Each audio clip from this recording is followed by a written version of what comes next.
1년 전에 한국의 컨테이너선이 미국 조지아에서 전복되어 해당 지역에 큰 이슈가 되었었습니다. 당시 현대 글로비스 소속 자동차 운반선인 골든 레이오가 자동차 4,000대를 싣고 가다가 미 동부 해안선에서 전복됐습니다. 해당 지역 언론에서 크게 보도가 된 것은 전복된 배 안에 선원들이 못 빠져 나오고 있어서였습니다.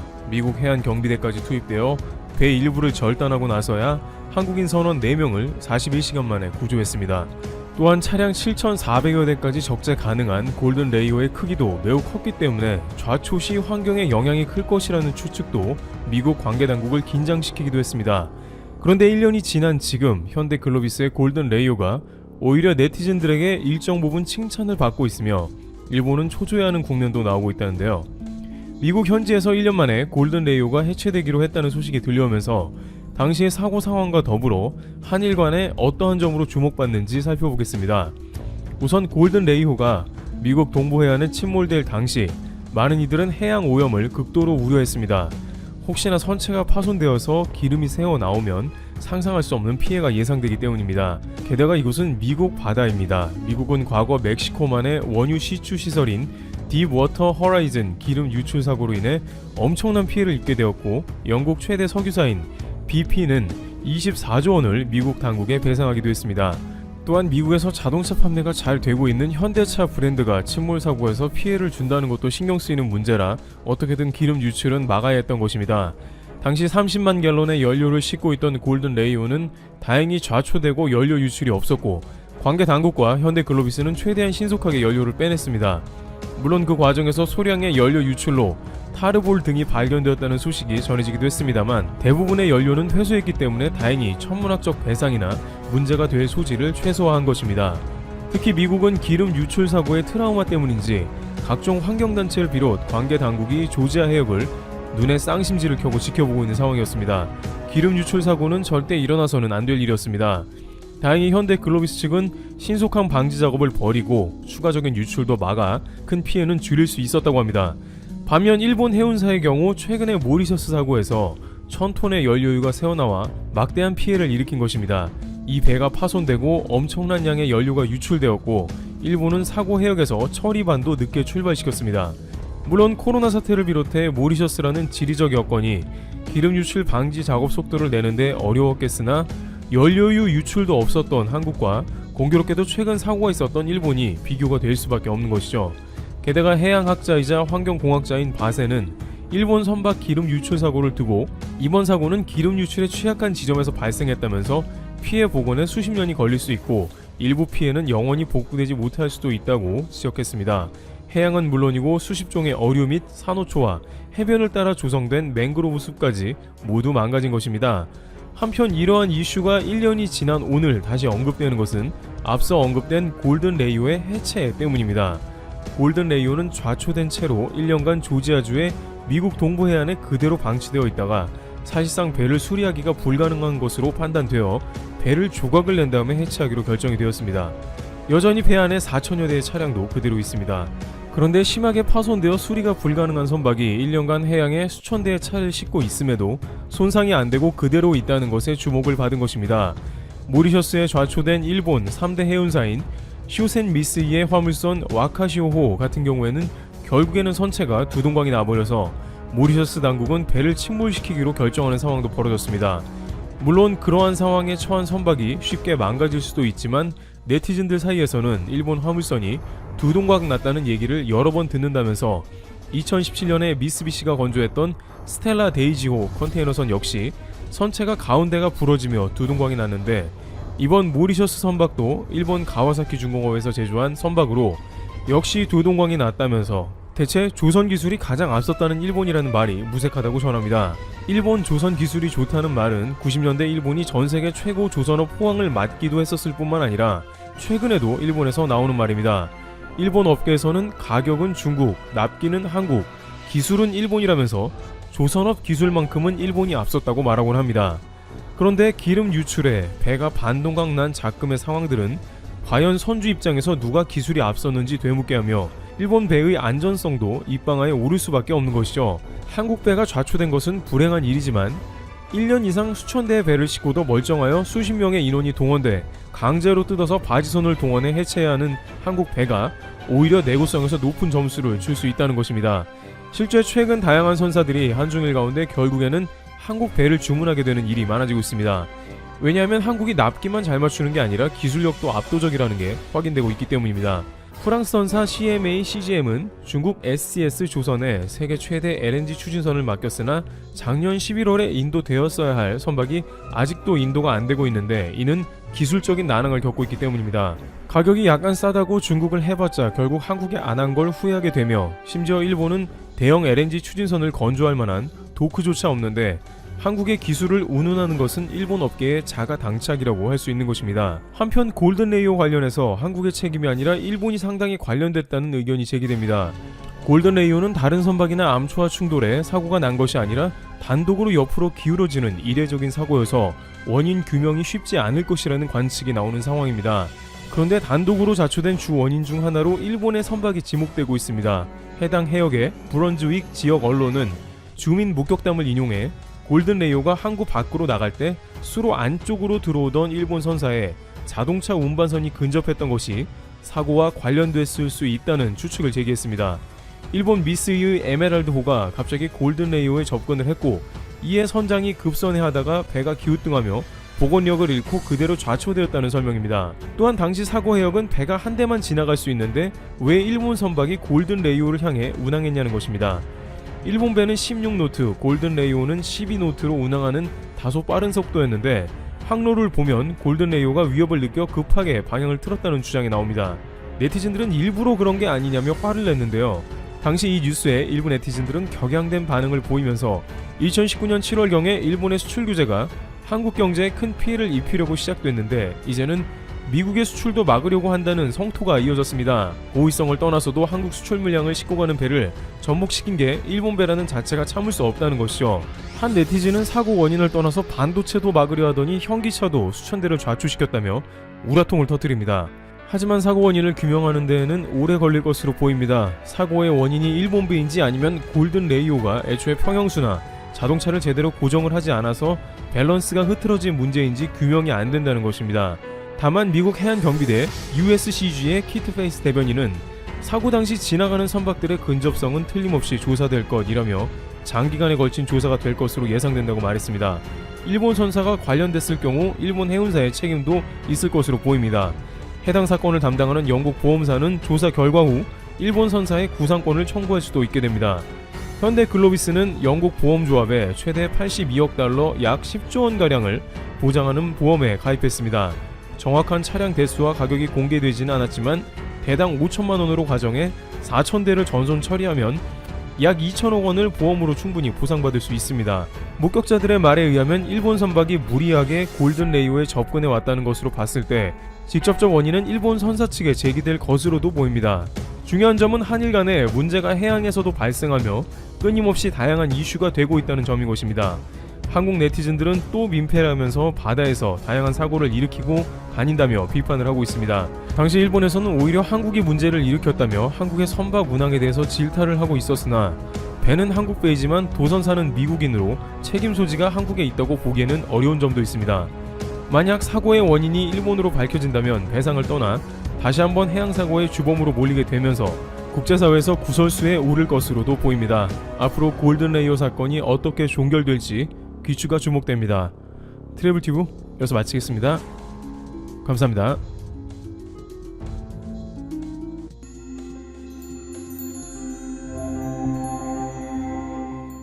요즘 우리가 살고 있는 동아시아에는 기록적인 비가 많이 내리고 있습니다.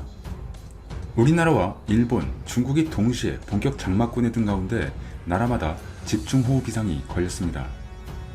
전문가의 의견에 따르면 인도양 수온이 상승하면서 동아시아 지역에 고온현상이 나타나 강력한 비구름이 계속 발생하고 있기 때문입니다. 특히 중국은 집중호우로 인해 댐에 담겨진 물이 넘치거나 그 자체가 무너질 수 있는 조짐을 보이고 있고, 일본은 마을 전체가 물에 잠겨 사라지는 등 피해가 이루 말할 수 없는 상황이 속출되고 있습니다. 특히 중국 남부 지역은 폭우가 한 달 넘게 지속되면서 세계 최대 수력발전댐인 산샤댐의 수위가 상승하고 있는데 현재 최고 수위인 175m까지 얼마 안 남았다고 전해지고 있습니다. 하지만 중국 정부는 괜찮다, 아무 이상 없다, 이런 말만 하고 있습니다. 하지만 언론에서는 이 상황을 심각하다고 연신 우려를 표하고 있고, 중국의 전문가는 댐 하류에 살고 있다면 있는 힘을 다해 그 지역에서 도망가라고 경고하기도 했습니다. 하지만 중국은 이와 상관없이 코로나19 때와 같이 괜찮다는 말만 계속하고 있어서 문제가 되고 있습니다. 현재까지 이재민만 3,800만 명이 넘어간 가운데 댐이 넘치거나 붕괴된다면 그 피해는 인구수로 따져도 10배 이상인 4억에서 6억 명의 주민이 이재민이 될 수 있다고 경고하고 있습니다. 특히 이 지역은 중국 국내 총생산의 약 40%를 차지하는 지역이기에 그 피해는 중국이 감당하기 어려울 수 있다고 합니다. 하지만 중국은 이런 상황에서도 국제적인 도움을 요청하기는커녕 자신들을 공격하는 미국의 연합국들에게 엄포를 놓고 있습니다. 오늘은 중국 내륙의 현 상황과 그들의 대응 자세 및 한국에 대한 피해와 이에 대한 반응을 누구보다 자세하게 알아보겠습니다. 현재 세계 7대 불가사의 중 하나이자 만리장성 이후 최대의 토목공사라 불렸던 샨사댐이 100년 만에 퍼붓는 장기간의 폭우로 붕괴 위험에 처했다고 알려져 있습니다. 학자들이나 관련 유튜버들은 샨사댐이 15년이나 20년 정도의 건설 기간을 거쳤다고 하지만, 정확한 것은 샨사댐 건설 사업이 본격화된 것은 1980년대로 거슬러 올라가며 1992년 중국 전국인민대표대회에서 공식적으로 건설을 제안하였고, 1993년 준비공사를 시작하여 착공식은 1994년 12월 14일에 열렸습니다. 샨사댐의 건설과 관련하여 건설 찬성파는 홍수 조절, 전력 생산 등을 이유로 찬성했으며, 건설 반대파는 수몰민의 발생, 생태계 파괴, 창강 연안의 문화유산의 수몰, 그리고 수질 오염 등을 이유로 반대했었다고 합니다. 하지만 당시 중국이 경제를 부흥하겠다는 노선이 더 강력했고, 그렇기에 건설 찬성파의 의견이 반영돼 건설에 들어간 것입니다. 샨사댐은 2006년에 완공되었으며 2008년에 운전을 시작했습니다. 그리고 공식적인 댐의 완공은 2009년입니다. 샨사댐의 저수 길이는 양쯔강을 따라서 660km, 평균 너비는 1.1km, 총 면적은 632km, 총 저수량은 393억 톤으로 국가로 비유하면 일본 전체 담수량과 비슷하다고 합니다. 이 수력 발전댐의 가치는 32대의 수력 터빈 발전에 의한 연간 250억 원 상당의 수익성이 있습니다. 또한 댐 건설 후에는 기존에 운행하던 선박이 1.5톤급에서 최대 6에서 7톤급으로 커졌고, 연간 해운 능력은 5천만 톤으로 5배 증가, 물류 비용은 30% 이상 감소했습니다. 이와 같이 경제적인 효과는 물론 미래에 발생할 수 있는 물난리를 대비하는 역할을 착실히 수행할 것이라고 기대되는 것이었습니다. 하지만 모든 일이 생각대로 진행되는 것은 아니죠. 문제가 발생하게 됩니다. 댐 안에 물이 처음 채워진 지 며칠이 지나지 않았는데 80곳의 미세한 금들이 댐 구조물에서 관찰된 것이죠. 물론 중국 정부는 이것들이 콘크리트의 허용 범위라고 언급했지만, 세계 최대급의 댐 건설에서 이런 일이 발생하니 그 불안감은 한동안 지속되었다고 합니다. 세계 최대급인 만큼 만약 금들이 더욱 커져서 붕괴라도 된다면 그 피해 또한 세계에서 유례 없을 수 있기 때문입니다. 또한 수년 전부터 인근 지역에 집안 붕괴, 지진 등 여러가지 형태로 문제점이 나타났고 현재도 계속 진행 중이라고 합니다. 평소에 물을 가둬놨을 때는 유량이 감소되어 양쯔강의 수질 오염이 지금보다 10배 이상 더 악화될 것이고, 어종은 크게 줄고 댐 안에 고인물이 썩어 하류로 물때가 흘러 들어갈 것이라고 합니다. 댐 건설로 인해 창장의 물 유속이 느려져 자정 능력이 크게 떨어져 오염이 증가하고 있으며, 또한 막대한 수증기 발생으로 농작물 작황 피해가 일어나고 있으며, 양쯔강 자체 물의 염분 농도가 증가해 한국 등 주변국의 기온 상승에도 영향을 미치고 있습니다. 문제는 이것이 환경적인 것을 넘어설 수 있다는 것입니다. 샨사댐이 붕괴된다면 원자력 발전소의 붕괴와 이로 인한 방사능 피해가 우려된다고 합니다. 중국 당국은 사회주의 국가답게 홍수 피해와 관련된 SNS 포스팅을 차단하고 있지만, 중국 매체들은 불편한 진실을 알리며 지속적으로 위험을 알리고 있습니다. 한국 원자력 안전기술원에 따르면 샨사댐이 붕괴되면 2일에서 3일 만에 중국의 원자력 발전소에 사고가 발생할 수 있다는 가능성을 표명했습니다. 만일 이 충격으로 인해 추운 겨울에 붕괴가 이루어진다면 계절풍으로 인해 한국 전역의 방사능의 피해가 발생할 가능성도 있다고 언급했습니다. 현재 중국 동해 인근에는 66기의 원자력 발전소가 있습니다. 문제는 이 원자력 발전소가 샨사댐의 붕괴 시 타격이 있을 수 있다고 분석되는 것입니다. 중국의 원자력 발전소의 기술력이 한국과 일본에 비해 매우 취약하다는 점을 고려한다면 어떤 일이 벌어질지 알 수 없다고 분석됩니다. 샨사댐에 대한 붕괴 우려는 2012년 구글에 찍힌 위성 사진에 의해 많이 뒤틀려 있는 모습이 중국 네티즌들에 의해 포착되면서 세계에 알려지기 시작했죠. 중국 정부는 이 부분을 인정하려 하지 않았지만 샨사댐 기초 부분이 변형됐음을 제작을 맡은 기업은 인정했죠. 이 정도로 위험성이 발견되고 있는 상태였습니다. 이 때문에 지금 샨사댐이 중국을 구할 것인가 아니면 중국을 덮칠 것인가 라는 말이 나오고 있는 상황입니다. 잘못하면 홍수를 막기 위해 만든 댐이 더 큰 홍수 피해를 가지고 올 수도 있는 상황이 벌어질 수 있는 것입니다. 문제는 중국 샨사댐 부근에 이번 주 주말에 또다시 폭우가 예고되고 있고 얼마 남지 않은 수위가 이제 버틸 수 있을지 위험이 가중되고 있다고 합니다. 중국 정부의 대처가 점점 시급해지는 상황입니다. 하지만 현재의 중국은 여기에만 집중하기에 무리가 있어 보이는 행동을 보입니다. 또한 이런 재난 상황에서 해외의 지원을 받기에도 어려운 상황에 처해 있습니다. 현재 중국은 미국과 무역 전쟁을 하고 있으며 코로나19 사태를 겪으면서 전 세계에 발원지이면서 발뺌을 하는 모습으로 지탄을 받아왔습니다. 게다가 홍콩과 신장 지역의 인권 탄압까지 비판받으면서 중국에 날을 세우는 국가들이 점점 많아지고 있기 때문입니다. 먼저 영국의 경우를 살펴보겠습니다. 영국은 최근 중국의 홍콩 국가보안법 실행을 이유로 강한 대응을 합니다. 홍콩은 영국에게는 역사적으로 관계가 깊은 곳입니다. 아편 전쟁 이후 영국과 청나라 사이에 맺은 난징 조약으로 홍콩 섬이 영국에 뺏긴 후 1860년에는 베이징 조약으로 주롱반도 남단부가 영구히 영국령이 됐고 1898년에는 신계지구를 99년간 영국이 지배한 것입니다. 그리고 1997년 7월 1일 중국에 이양됐었죠. 홍콩은 특별행정구로서 향후 50년간 사회, 경제면에서 기존의 자본주의 체제를 유지하겠다는 일국 양제가 적용됐습니다. 처음에는 기존 영국의 통치 방식을 존중해주는 듯 하다가 시간이 좀 흐르니 중국 본국 맘대로 하기 시작하니 영국 입장에서는 그냥 두고 볼 수 없다고 생각합니다.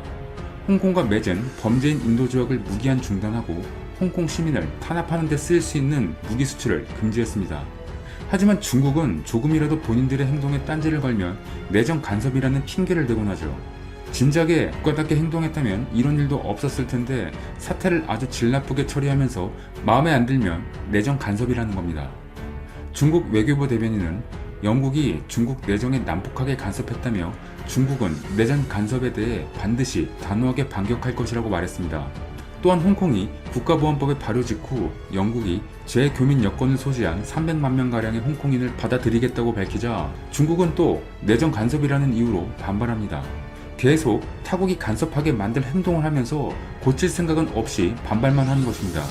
영국뿐만 아니라 미국은 중국에게 군사적으로까지 압박을 강화하는 중입니다. 미국은 중국이 남중국해라고 혼자 주장하는 곳에서 항행의 자유작전을 펼치며 중국이 베트남, 대만과 영유권 분쟁을 벌이고 있는 팔라셀 제도에서 힘을 과시했습니다.